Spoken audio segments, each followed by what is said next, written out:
Nous sommes rendus au dernier chapitre de l'enseignement doctrinal de l'Épître aux Romains.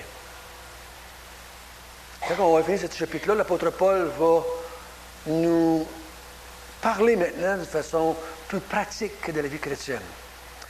Il va nous dire, à chapitre 12, « Maintenant que je vous ai tout dit ce qu'il va dire par rapport à la grâce de Dieu, ou il va appeler ça, lui, toutes les compassions de Dieu, voici comment vous devriez vous comporter maintenant. » Donc, il dit, vous devriez réagir à ce que Dieu vous a fait. Non pas agir pour avoir quelque chose, mais agir parce que vous avez eu quelque chose. C'est tout l'enseignement de Paul. Il dit, voici ce que Dieu a fait, voici ce que Dieu a fait, voici ce que Dieu a fait. Maintenant, vous devriez réagir à cela. Non pas pour obtenir, parce qu'on n'obtiendra rien de plus que ce que nous avons déjà obtenu. Car la parole de Dieu nous dit, toutes les richesses de Dieu se retrouvent en Jésus-Christ. Dieu, tout ce qu'il voulait vous donner, il l'a mis en Jésus. Et en recevant Jésus, vous avez tout reçu ce que vous devriez recevoir. Maintenant, il faut apprendre à le découvrir, à s'en réjouir de ce que Dieu a fait dans notre vie, ce qu'il est en train de faire et ce qu'il va faire encore, parce que tout ça vient dans la personne de Jésus-Christ. Ça est tout venu ensemble. Nous sommes dans Romains, chapitre 11, verset 1. Et on va commencer, j'avais l'intention de passer tout 11, mais je ne sais pas si je vais avoir le temps de finir tout 11, et parce que c'est toute une même pensée. Mais si on n'a pas le temps, on va finir une autre semaine, bien entendu. Prions ensemble avant de commencer ce temps. Notre Père du ciel, nous aimerions maintenant que tu nous dévoiles encore une fois, que tu nous illumines. On vient de chanter que notre Sauveur est un ami fidèle et tendre, qui veut nous apprendre à vivre en comptant sur lui, en comptant sur sa grâce, sur sa force, se rappelant que c'est lui qui tient l'épée, c'est lui qui décide des combats, se rappelant que c'est lui qui nous entoure de ses bras et qui nous a promis qu'il nous emmènerait avec lui. Ce matin, nous voulons apprendre un peu plus de ce Sauveur merveilleux, de ce plan merveilleux que tu as accompli pour tes enfants, pour ton peuple. Guide-nous et que ton Esprit Saint, dans sa sagesse infinie, puisse appliquer à chacun de nous les vérités que nous allons voir. Et c'est au nom de ton Sauveur, de notre Sauveur bien-aimé, que nous te prions. Amen. Dans le chapitre 10, 9, nous avons vu que tous ceux qui descendaient d'Abraham n'étaient pas des enfants d'Abraham. Chapitre 9, verset 6. Il ne dit pas tous les Juifs qui sont des Juifs. Hein? Il dit ça. Ce n'est pas à cause que tu es né dans la chair juive que tu es automatiquement un enfant de Dieu. J'ai déjà dit que je devais été faire une rencontre une fois avec un rabbin à Montréal dans une synagogue, et lui, c'est ce qu'il me disait. Vu qu'il était un juif, et que ses parents étaient des juifs, et que sa mère était une juive, lui était certain qu'il faisait partie du peuple de Dieu, et à cause de cela, il serait sauvé. Parce qu'il était juif, il était un descendant d'Abraham. Je ne pouvais pas y citer chapitre 9 de Romains, parce qu'il ne croyait pas au Nouveau Testament. Ce n'est pas tous ceux qui s'appellent juifs qui sont juifs. Et on a vu que ça dépendait plutôt de ce que Dieu choisissait. Parce qu'Abraham a eu 2 fils, mais il en a choisi un, puis il a rejeté l'autre. Isaac, je veux dire, a eu 2 fils. On a vu que Dieu a choisi des hommes et en a rejeté d'autres. On a vu que Dieu avait fait des vases d'usage vil et des vases d'usage glorieux, je peux dire ainsi. On a vu qu'avant la fondation du monde, il y a eu une élection. Et Dieu dit, je n'ai pas regardé vers l'avenir. Je n'ai pas regardé ce que vous feriez ou ce que vous ne feriez pas, afin qu'il ne dépende pas de celui qui court, mais de celui qui a décidé, qui était Dieu. À cause que c'est lui qui a décidé et que c'est lui qui a tout fait, toute la gloire lui revient. Si Dieu avait regardé dans l'avenir et dit, oh, je vois que François va croire, donc je vais le marquer dans mon livre de la vie, la gloire me reviendrait à moi, parce qu'il m'a choisi parce que j'avais cru, parce qu'il a vu que j'arrêtais pour croire. Mais non, la Bible nous dit plutôt, j'ai cru, parce que lui avait décidé que je croirais. C'est beaucoup plus glorifiant pour Dieu et un petit peu plus humiliant pour nous. Ça nous remet à notre place d'une façon gentille. Ensuite, on a vu au chapitre 10 que ceux qui cherchaient la justice ne l'ont point trouvée. Et ceux qui ne la cherchent pas l'ont trouvée. Ça nous fait un petit peu triper, hein? Que ceux qui cherchaient la justice, dans le texte, c'était les qui cherchaient la justice? Les Juifs. Ils cherchaient une justice par les œuvres. Ils ont mis de côté la justice que Dieu avait établie. Ils se sont fait une propre justice. Et là, ils ont dit, maintenant, on va essayer d'accomplir ces choses-là et on va essayer de se justifier aux yeux de Dieu par cela. Dieu dit, oh, abomination d'abomination. Vous avez essayé de vous justifier par vous-même. Vous avez rejeté ma justice. Tous les mouvements religieux du monde, sans exception, se sont donné une échelle de valeur pour se justifier. Tous les mouvements religieux du monde. Lisez-les, tout ce que vous voulez. Dans tous les noms qu'ils peuvent trouver. Ils ont toujours inventé un système d'œuvres pour se sauver. Le christianisme est le seul mouvement religieux dans le monde qui dit que l'être humain est sauvé par pure grâce. C'est le seul. Dans le fond, dans le monde entier, il y a juste deux religions. Ceux qui essaient de se sauver, puis ceux qui se laissent sauver. Juste deux religions dans le monde entier. Et nous sommes les privilégiés. Par la grâce de Dieu, il nous a donné la capacité de croire à l'incroyable que Dieu nous avait sauvés. Que Dieu venait sauver les pécheurs. Parce que l'être humain, je suis en train de lire un livre présentement qui parle de la culture chinoise. Et tout ce qu'ils font pour avoir une vie le moindrement acceptable aux yeux de leur Dieu, parce qu'ils ont plusieurs divinités. Et tout ce qu'ils font pour leurs ancêtres, afin que leurs ancêtres reposent en paix. Tout un système de valeurs, de rituels et de dons et de prières, de sacrifices pour que leur vie soit meilleure dans ce monde et dans l'autre monde. Ceux qui cherchent à se justifier ne seront jamais justifiés. Mais ceux qui ne cherchent pas à se justifier, Dieu les a justifiés. Et l'apôtre Paul commence le chapitre 11 en disant « Mais Dieu a-t-il rejeté son peuple? » Le peuple de Dieu qui cherchait à se justifier, Dieu l'a-t-il rejeté à un point tel qu'il n'y aura pas de Juifs sauvés? Et donc, tout le chapitre 11 répond à cette question-là.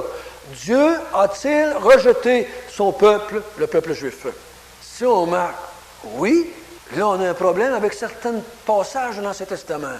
Si on dit non, là, on se pose la question, comment ça qu'ils ne quasiment pas qu'ils ont été sauvés et qu'ils l'ont rejeté quand le Messie est venu, qu'ils ont tous rejeté le Messie. Donc, il faut essayer de trouver un équilibre là-dedans. Qu'est-ce qui se passe parmi les Juifs? Et l'apôtre Paul va dire, au chapitre 11, verset 1, « Je dis donc, Dieu a-t-il rejeté son peuple? Loin de là. » Et on a vu ensemble que le mot « loin de là » veut dire « au grand jamais, non, non, non, non, non, non, non. » Il n'a pas rejeté son peuple. Et je dois vous dire ce matin que le texte qu'on va étudier, qu'on va commencer à étudier du moins, est un texte interprété de différentes façons dans différents mouvements religieux, évangéliques, dans différentes églises baptistes. Pas tout le monde qui a la même interprétation. Pas tout le monde. Donc, je vais vous donner la mienne, si j'ai le privilège d'être prof ce matin. Donc, si vous n'avez pas la même compréhension du texte que moi, c'est bien correct. Probablement, vous allez trouver un théologien à côté qui, lui aussi, a la même compréhension que vous. Parce qu'il y a différentes positions chez les baptistes à ce niveau-là. Quel est le rôle des Juifs maintenant? Maintenant, là, aujourd'hui. Est-ce que le peuple juif, en tant que peuple, c'est terminé? Ou est-ce que le peuple juif va avoir un rôle à jouer encore dans l'avenir, en tant que peuple juif? Là, je parle race juive, de chair. Il y a des chrétiens qui disent, non, c'est fini. Les Juifs n'ont plus de rôle spécial à jouer dans l'histoire de l'humanité. D'autres chrétiens disent, oui, les Juifs ont encore un rôle à jouer dans l'humanité. Et d'autres disent qu'ils ne savent pas. Donc, ça va peut-être Paul essaie d'expliquer ça un petit peu ici. C'est d'expliquer ça. Mais en même temps, vous allez voir que c'est très pratique pour nous, les païens, parce qu'on a un grand rôle à jouer envers les Juifs. Paul va parler ici. Nous avons un rôle à jouer de la part de Dieu envers les Juifs. Ou, je pourrais peut-être le dire autrement, Dieu nous utilise envers les Juifs, bon gré, mal gré. Je ne savais pas, avant que je dise ça, mais j'étais un instrument dans les mains de Dieu pour que son peuple vienne au salut. C'est bizarre, hein? Je ne savais pas ça, mais je l'ai su en étudiant les Écritures. Et on va voir ensemble ce rôle que nous avons, ou que Dieu nous a donné, et quelle est l'attitude des Juifs qu'ils doivent avoir envers nous, l'Église? Quelle attitude nous doivons avoir envers les Juifs aussi? Parce que, vous savez, il y a un grand danger pour les croyants, sauvés par grâce. L'apôtre Paul en parle à différentes reprises dans ses livres qu'il écrit dans ses lettres. C'est quoi le danger du croyant, sauvé par grâce, envers les autres non sauvés? Oui, il peut devenir légaliste dans sa vie personnelle. Mais le danger que Paul va parler un petit peu ce matin, qui va nous avertir, il va vous mettre en garde, et moi aussi, de devenir orgueilleux. qu'on est sauvé. On va dire, fais attention de ne pas penser que tu es quelqu'un de spécial à cause que tu l'es sauvé. Et l'apôtre Paul a différents domaines de son histoire dans sa vie. Il a écrit différentes lettres, puis il dit que les chrétiens, souvent, deviennent orgueilleux de leur salut. L'apôtre Paul dit quoi dans l'Épître aux Corinthiens? Afin que je ne devienne pas orgueilleux de ce que Dieu m'a révélé, il m'a été mis dans la chair un écharpe. Même Paul, c'est un danger. Dieu dit, je vais te garder de cela. Je vais mettre dans ta chair un écharpe. Et je suis convaincu personnellement qu'on a tous des écharpes. Et Dieu veut nous garder humbles, afin qu'on soit des instruments pour sa grâce, pour le glorifier de notre salut. Parce qu'on a tendance, puis j'ai entendu des chrétiens, j'ai dit personnellement, comment ça qu'ils ne comprennent pas donc? On devient orgueilleux, on devient comme moins compatissant, on devient même des fois irrité contre les non-convertis, parce qu'on les pense tellement méchants et pécheurs. On oublie que si nous subsistons à cause de sa grâce, non pas à cause de notre capacité spirituelle. Voyons voir le premier point maintenant. On va répondre à la question. Israël a-t-il été rejeté? L'apôtre Paul, il dit non. Maintenant, il va donner des raisons pourquoi il dit non. Okay? Il va donner des raisons. Même s'il y a juste une petite gang qui va être sauvée peut-être parmi les Juifs. Présentement. Parce que lui, ce qu'il voyait, Paul, là, de son vivant, lui, ce qu'il voyait, c'était une petite minorité de Juifs qui étaient sauvés. Et il voyait que des centaines de milliers de païens l'étaient tout d'un coup. Il y avait plus de païens sauvés que de Juifs sauvés. Fait que là, il se posait des questions. Et si vous regardez dans l'histoire aujourd'hui, dans notre société d'aujourd'hui, c'est par millions que les inconvertis sont sauvés. Il y a aussi, je crois, des millions de Juifs, mais beaucoup moins de Juifs sauvés que de païens sauvés aujourd'hui. Est-ce que Dieu a rejeté son peuple, vu qu'il y a plus de païens sauvés que de Juifs sauvés? Paul va répondre. À partir du verset 1, « Loin de là, car moi aussi je suis israélite de la postérité d'Abraham, de la tribu de Benjamin. Dieu n'a point rejeté son peuple qu'il a connu d'avance. Ne savez-vous pas que l'Écriture rapporte d'Élie comment il adresse à Dieu cette plainte contre Israël? Seigneur, ils ont tué tes prophètes, ils ont renversé tes autels. Moi seul, je suis resté et ils cherchent à m'ôter la vie. Mais quelle réponse Dieu lui a-t-il donnée? Je me suis réservé 7000 hommes qui n'ont point fléchi les genoux devant Baal. De même, aussi dans le temps présent, il y a un reste, selon l'élection de la grâce. Or, c'est par grâce, ce n'est plus par les œuvres. Autrement, la grâce n'est plus une grâce. Ici, c'est par les œuvres, ce n'est plus une grâce. Autrement, l'œuvre n'est plus une œuvre. Regardons ça ensemble, cette première raison. Dieu ne peut pas rejeter son peuple parce qu'il dit, Dieu l'a connu à l'avance. Dieu l'a connu à l'avance, son peuple. L'apôtre Paul va dire, il ne peut pas l'avoir rejeté, son peuple. Parce qu'il dit, premièrement, il dit, moi, je suis un juif de la tribu de Benjamin, et je suis sauvé. Donc, il n'est pas impossible à un juif d'être sauvé. Si Dieu avait rejeté son peuple, il était impossible à un juif d'être sauvé. Hein? Entre moi et vous, là, si on comprend bien, si Dieu a rejeté les juifs comme étant bannis à jamais, il n'y aurait pas de juif de sauvé. Il commence par dire, bien, la preuve vivante que quelqu'un qui peut être sauvé étant juif, bien, c'est moi. Je suis sauvé. Je suis un de ceux qui sont maintenant dans le peuple de Dieu, dans le nouveau peuple de Dieu, dans l'Église. Ensuite, il va dire, il amène un exemple au temps d'Élie. Y en a-t-il qui se souviennent de quel moment il parle ici de la vie d'Élie? Vous vous souvenez, Élie avait prié sur le mont Carmel et il avait prié pour que la pluie descende. Et là, il y avait eu toute une histoire. Il avait tué les prophètes de Baal, les prophètes d'Astarté. Il en avait coupé le cou dans un torrent. Et il avait tué tous les faux prophètes. Il avait ramené le peuple d'Israël à adorer le seul vrai Dieu qui avait fait descendre le feu du ciel, avait consumé l'autel, les pierres, l'eau, et le sacrifice et tout cela. Et là, il avait prié et la pluie était tombée après 3 ans de sécheresse. Et là, Élie a couru devant le roi Akab jusqu'à Jérusalem. Et en avant à Jérusalem, il y avait une femme, là, Jézabel. Et Jézabel n'avait pas trouvé ça drôle du tout que ses prêtres à elle soient tués. Parce que c'est elle, la Jézabel, qui stimulait ou promouvait la foi à Baal ou aux Astartés. Et comme toute bonne femme se respecte, elle a envoyé dire par un messager à Élie que Dieu me punisse dans toute sa rigueur si demain matin tu n'es pas mort, toi aussi, comme tu as fait avec les prophètes d'Astarté. Élie s'en va. Il ne s'en va pas parce qu'il a peur de Jézabel. Laissez-moi bien vous dire ça. Il n'a pas peur du tout de Jézabel. Il y en a qui disent qu'il avait peur, mais moi je dis qu'il n'avait pas peur. Il y a juste une chose, il s'en va dans le désert, puis il prie. Il dit, Seigneur, fais-moi mourir, car je ne suis pas meilleur que nos pères. Tout ce qui déçoit le plus Akab, c'est qu'Akab n'a pas tué Jézabel, parce qu'elle voulait entraîner le peuple dans l'idolâtrie. Et c'était la loi qui disait ça. Si quelqu'un veut t'entraîner dans l'idolâtrie, tu devras le faire mourir.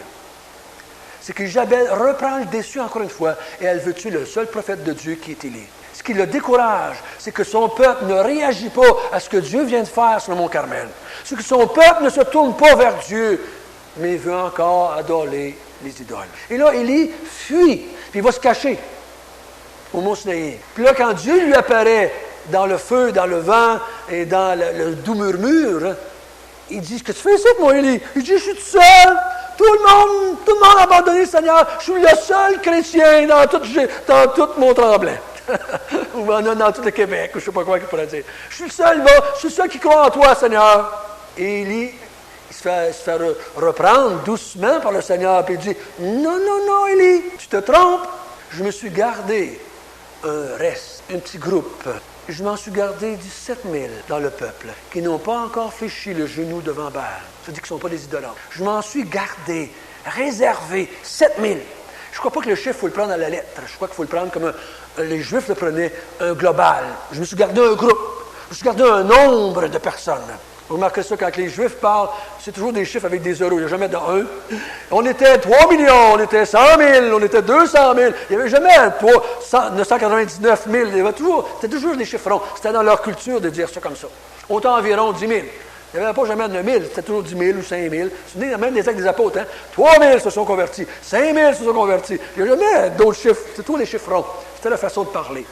Et Dieu dit, je m'en suis réservé 7 000. Mais l'important, c'est que Dieu dit, je me suis réservé un groupe dans le peuple qui m'appartient. Si vous faites de la théologie, il l'appelle le reste. Un reste, une petite gang. 7 000 en Israël. Comment est-ce qu'il y était de monde qui vivait dans ce temps-là? C'est-à-dire, on dit qu'au Québec, sur 7 millions, on a 0,5 de chrétiens. Mais 7 000 sur les millions et les millions de Juifs, c'est encore moins fort que 0,5 %. Il ne faut pas se surprendre qu'on ne soit pas beaucoup. On n'en veut pas beaucoup non plus, autant d'élus. C'est toujours un petit reste. Jésus a dit, beaucoup d'appelés et peu d'élus. Peu, mes frères et sœurs, essayez pas de convertir le Québec, 7 millions. Il y en a peu d'élus au Québec, comme partout ailleurs. Nous sommes privilégiés d'être parmi ces élus-là. Oh, il faut annoncer l'évangile à tout ce monde-là. Il ne faut pas s'attendre à ce qu'ils vont tous se convertir, parce qu'on va être très déçus. Il dit, Dieu s'en est réservé un groupe au temps d'Élie. Puis là, il dit, de même, dans ce temps-ci présent, au temps de Paul, quand Paul parlait, de même, dans ce temps-ci, Dieu s'est réservé un groupe parmi les Juifs, un reste qu'il a connu d'avance, qu'il a élu, qu'il a prédestiné, qu'il a appelé. Dieu s'est gardé un groupe parmi les Juifs. Donc, Paul dit, comme au temps d'Élie, il y a eu des Juifs de sauvés, comme présentement, au début de l'Église, puis aujourd'hui encore, il y a un groupe parmi les Juifs qui sont sauvés. Donc, dans l'histoire de l'Église, qui va durer 2000 ans et plus, il y a un groupe de Juifs qui vont être sauvés. Ce que Paul est en train de dire. Dieu n'a pas rejeté son peuple. Parce que s'il rejetait son peuple, il serait obligé de faire quoi? De revenir sur sa parole. Je cherchais à inventer un mot en français, là. Il avait élu, de désélu, de changer son élection. Il dit, j'en ai choisi, j'en ai élu, j'en ai prédestiné. J'ai écrit des noms dans le livre de la vie. Donc, si je change d'idée, il va falloir que je fasse tout ça. Il va falloir que je change mon élection. Parce que j'en ai élu un groupe que j'ai connu d'avance. Le mot veut dire, prédestiné, élu, appelé, choisi, réservé. Donc, je ne peux pas changer mon idée. Je ne vais pas changer mon idée. Vous, c'est l'argument de Paul. Il ne peut pas changer d'idée. Parce que j'ai élu des gens que j'ai connus d'avance. Je l'ai fait. Donc, je ne peux pas changer d'idée. Il dit ensuite, je les ai élus basés sur la grâce. Donc, son élection ne dépendait pas des Juifs, de leurs œuvres. Encore une fois, il répète, je n'ai pas basé mon élection sur les œuvres. Parce que si c'est par les œuvres qu'on est sauvé, ce n'est plus une grâce. Ici, c'est par la grâce, mes œuvres ne sont plus des œuvres. Donc, j'ai élu un groupe dans le peuple d'Israël basé sur l'élection et non pas basé sur les œuvres qu'il était pour faire. Donc, même si les Juifs n'ont pas agi selon le comportement que Dieu voulait de son peuple, ça ne changeait pas son élection. Vous, c'est pour ça que je vous dis, l'élection n'est jamais basée sur les œuvres.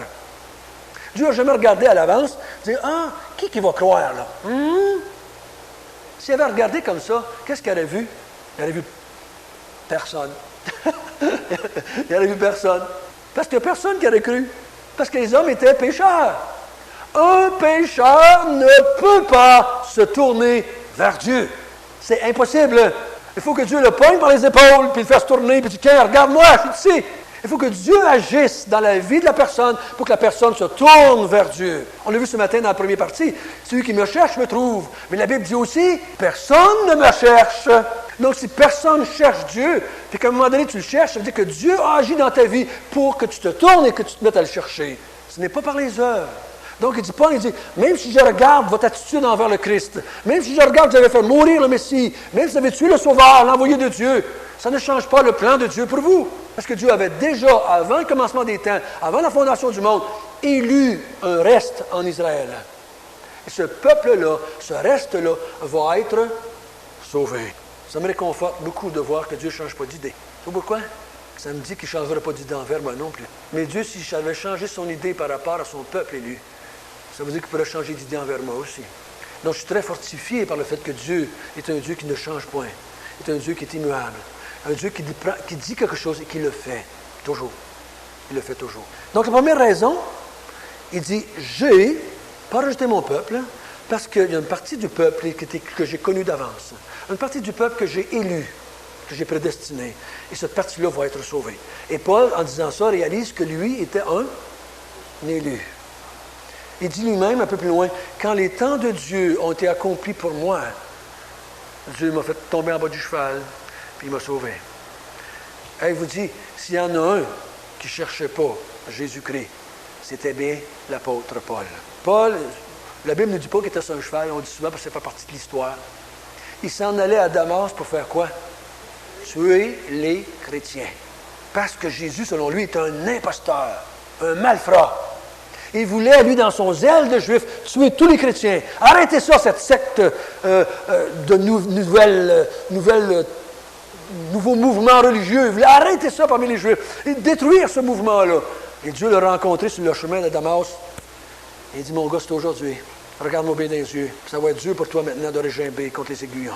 Ça va être bien dur maintenant de dire que je n'existe pas, que ce n'est pas vraiment mon affaire. Regarde-moi bien dans les yeux. Je suis ressuscité, je suis vivant. Et peut-être à ce moment-là, l'apôtre Paul s'est tourné de bord et s'est converti.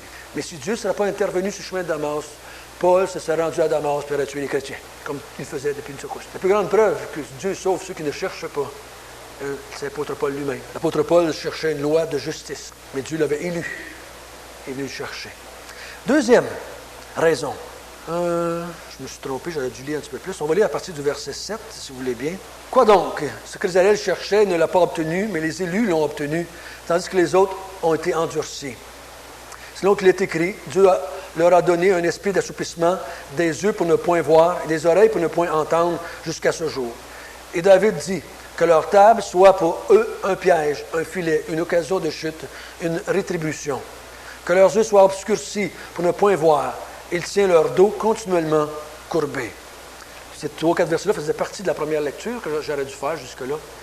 Dieu dit, comme j'en ai élu un groupe, j'en ai endurci un autre groupe. Ça nous fait dur, hein? C'est difficile pour nous à accepter ça. Il dit, comme j'ai élu des gens, j'en ai aveuglé d'autres. Je me suis souvent demandé pourquoi est-ce que Dieu, quand il y a un verset dans la Thessaloniciens qui dit que quand vers la fin des temps, les gens ne vont pas se convertir, mais s'endurcir. Puis Dieu il dit qu'il a envoyé dans le monde un esprit d'assoupissement. C'est le même terme ici.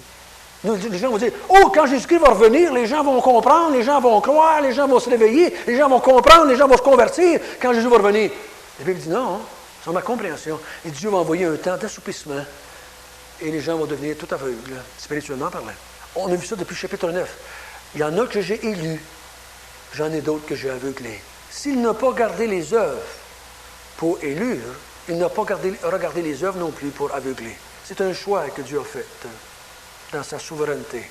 Si Dieu ne choisissait pas ses élus, il ne serait pas souverain. Il faut qu'il choisisse ses élus. Sans ça, il n'est plus souverain. Il faut qu'il choisisse son peuple. Il faut que ce soit lui qui décide de toutes ces choses-là. Oh, ça c'est la part de Dieu. On voit d'autres parts où est-ce que l'homme est libre d'accepter. Mais là, ce matin, on parle de Dieu. Paul est en train de convaincre les Juifs ici que le peuple n'est pas rejeté parce que Dieu s'est choisi un reste. Un reste qu'il a élu et le restant, ils ont été assoupis ou aveuglés ou ils ont rendus endurcis. Un peu comme il a fait avec Pharaon. Hein? Pharaon, repens-toi, laisse partir mon peuple, laisse partir mon peuple, laisse partir mon peuple, laisse partir mon peuple. T'es endurci, c'est fini. C'est fini. Dieu a endurci le cœur de Pharaon. Il n'y avait plus d'orphénésie, c'est fait. L'a-t-il endurci après qu'il s'est lui-même endurci? Personnellement, je crois le contraire. Il s'est endurci parce que Dieu avait décidé qu'il soit endurci. Mais dépendamment de qui il parle. Si moi, je vous parle du rôle de l'être humain, vous allez dire, ouais, François, mais je ne comprends pas plus que vous autres. Je vais juste vous dire ce qui est marqué à ma compréhension. Parce que si Dieu, l'apôtre Paul a dit dans le chapitre 9, il dit quoi? Si Dieu n'avait pas choisi un reste, si Dieu n'avait pas choisi une gang, si Dieu ne s'était pas mis à part, séparer une gang de 5000 ou bon, d'une gang dans l'Église, qu'est-ce qu'il dit? Qu'est-ce qu'il dit qu'il va arriver au chapitre 9? Nous serions devenus comme Sodome, comme Gomorrhe. Si Dieu n'aurait pas choisi parmi nous quelques-uns pour les sauver, on aurait été comme Gomorrhe. Tout le monde aurait péri. Il ne faut pas s'imaginer que tout d'un coup, Lot était meilleur que les autres. Lot a été sauvé à cause de quoi? À cause d'Abraham, pas à cause de lui. Parce qu'il était le neveu d'Abraham. Dieu l'a sorti de là. Parce que là, il était un pécheur comme les autres. Deuxièmement, et ça va être le dernier, au verset 11 à 15. Lisons ensemble versets 11 à 15. Je dis donc, est-ce pour tomber qu'ils ont bronché? Loin de là. Mais par leur chute, le salut est devenu accessible aux païens, afin qu'ils soient excités à la jalousie. Or, si leur chute a été la richesse du monde, et leur amoindrissement la richesse des païens, combien plus en sera-t-il ainsi quand ils se convertiront tous? Je vous le dis à vous, païens, en tant qu'apôtre des païens, je glorifie mon ministère, afin, s'il est possible, d'exciter la jalousie de ceux de ma race et d'en sauver quelques-uns. Car si leur mise à l'écart a été la réconciliation du monde, que sera leur réintégration, sinon le passage de la mort à la vie? Qu'est-ce qu'il dit ici? Dieu, dans son infinie sagesse pour les Juifs, Dieu a décidé, après que les Juifs aient rejeté Jésus, qu'il a repoussé ça, Dieu dit, moi maintenant, je vais vous rendre jaloux. Avez-vous déjà fait ça, vous autres, en tant que conjoints? De rendre l'autre un petit peu jaloux? Pour qu'il réagisse. J'en connais qui ont fait ça. De faire un petit peu de jalousie ou faire semblant de cruiser pour que l'autre se réveille un peu. Hey, je suis encore là. Je suis encore là. Et Dieu ici, il dit que quand les païens ont été, les Juifs ont été mis à l'écart, ont été rejetés, pour que le reste se réveille, Dieu va utiliser les païens. Dieu fait rentrer les païens par millions dans la Nouvelle Alliance. Par millions, il les fait rentrer dans le peuple de Dieu. Comme l'apôtre Paul dit dans Éphésiens. Vous qui n'aviez pas droit aux alliances, vous qui n'avez pas droit aux promesses, vous qui étiez sans Dieu dans le monde, Dieu vous a unis au peuple de Dieu. On va le voir un peu plus loin. Ici, il va parler de branches qui ont été comme attachées à l'olivier. Il dit, vous n'étiez pas parmi dans l'olivier, mais Dieu vous a pris, il a enlevé certaines branches qui étaient incrédules, puis il vous a mis à leur place. Pour susciter chez les Juifs un sentiment de jalousie. Hey, c'est nous autres qui est le peuple de Dieu. C'est nous autres qui avons droit aux promesses. C'est nous autres qui étaient supposés recevoir le Messie. Comment ça que les autres, maintenant, ils l'ont? Comment ça qu'il y a plus de monde maintenant qui croit en Jésus que chez nous, les Juifs? Dieu a suscité par l'Église la jalousie chez les Juifs pour qu'ils se réveillent, pour qu'ils viennent au Seigneur. Et l'apôtre Paul, il dit quoi? Il dit, je rends grâce à Dieu de mon travail parmi les païens, afin que mes confrères juifs deviennent un petit peu jaloux et qu'ils n'en sauvent quelques-uns. Paul était content de son ministère parce qu'il savait que Dieu, présentement, est en train d'utiliser l'Église pour stimuler le salut des élus, pour qu'ils viennent à prendre une décision pour Dieu, puis qu'ils se tournent vers Dieu.